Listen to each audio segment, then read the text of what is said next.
ကောင်းတဲ့လူတယောက်ကကောင်းစားနေတာဟာသူ့လုံးတဲ့မကောင်းမှုတွေကအကျိုးမပေးသေးလို့သူဆိုလို့တယ်အကျိုးမပေးသေးဘူးဆိုရင်သူကောင်းစားနေတတ်တယ်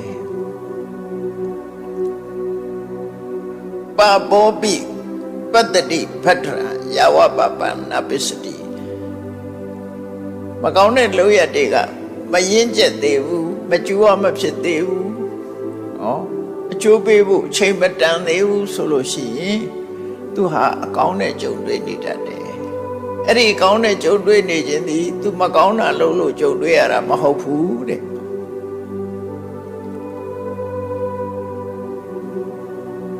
ယဒါသပစ္စတိပပံအထပါဘောပပတိပတ္တိ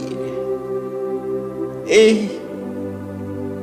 မကောင်းတဲ့အလုပ်ကမကြွားဖြစ်လာပြီရှင်းကျက်လာပြီအကျိုးထုတ်လုပ်ပြီးဆိုတဲ့အခါမှာကြတော့တဲ့မကောင်းတဲ့လူဟာမကောင်းကျိုးတွေပဲတွေ့ပါလိမ့်မယ်ရှိတယ်လေတခါတည်းလူတွေဟာမဟုတ်တာလုပ်တဲ့လူတွေကချီးပွားနေဟုတ်တာလုပ်တဲ့လူတွေကဆင်းရဲနေတယ်ဆိုတဲ့အခါမှာတို့ဟုတ်တာလုပ်လို့ဆင်းရဲတယ်လို့စိတ်ကတွေးပြီးသွားတယ်အဲ့တော့ငါလည်းမဟုတ်တာလုပ်မှပဲလို့သွားတွေးပြီးပြန်နော်မဟုတ်တာလုပ်တဲ့လူတွေကောင်းစားနေမဟုတ်တာလုပ်လို့ကောင်းစားတယ်လို့သွားတွေးတာအဲ့ဒါကြောင်းကျိုးစီလျော်မှုမရှိဘူးတကယ်အစစ်မှန်ကကောင်းတဲ့အလုပ်ကမှကောင်းကျိုးကိုဖြစ်စေတာမကောင်းတဲ့အလုပ်ကမကောင်းကျိုးကိုဖြစ်စေတာဒါကနိယမဆိုတာခိုင်မာတဲ့သဘာဝတရားအဲ့ဒီခိုင်မာတဲ့သဘာဝတရားကြီးက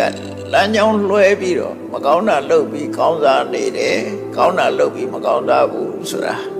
လူတွေမျက်စိလဲသွားတာမြတ်စွာဘုရားအဲ့ဒါကိုထောက်ပြတာအဲ့မကောင်းတဲ့အလုပ်ကအကျိုးပေးခြင်းမတန်သေးဘူးဆိုရင်ကောင်းစားနေတတ်တယ်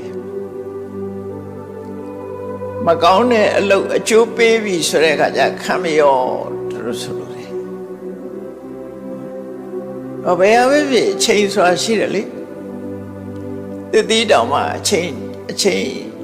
စိတ်မှမဲ့တာလေ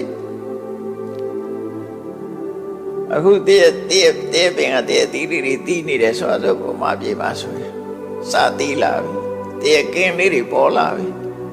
အဲ့ဒီချိန်မှရှိတဲ့အစေးကစိုက်လို့ပဲရအောင်မှာတော့ရှင်းကျက်တာမှမရှိသေးတာအဲ့ဒီသဘောမျိုးပဲတီးကစားလေးက